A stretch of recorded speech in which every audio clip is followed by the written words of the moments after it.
இயேசு கிறிஸ்து சிலுவையிலே சிந்தின ரத்தத்தின் மூலமாய் நான் நீதிமான். எத்தனை பேர் விசுவாசிக்கிறீங்க? அப்படி விசுவாசிக்கிற எல்லாருமே நீதிமான்கள் தான். இப்ப சொல்றாரு, அந்த நீதிமான்களின் வாசஸ்தலத்தையோ கர்த்தர் ஆசீர்வதிக்கிறார். அந்த நீதிமானின் சிரசின் மேல் ஆசீர்வாதம் தங்கும்.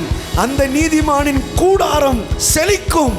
அதுவும் எப்படி செழிக்கும்னா, பனையை போல செழித்து லீபனோனுள்ள கேதுருவை போல வளருவான்.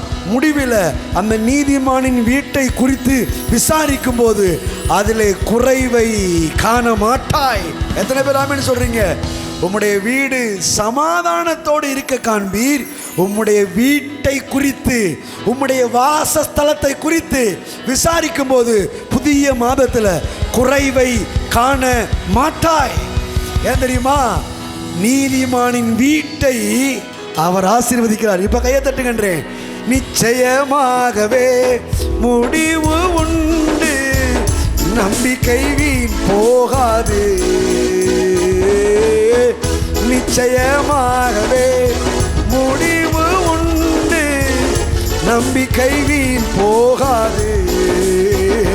உன்னை ஆசீர்வதிக்கவே ஆசீர்வதித்திடுவே, உன்னை பெருக பண்ணவே பெருக பண்ணிடுவே.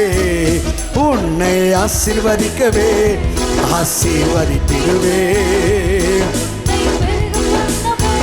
பெருக பண்ணிடுவே.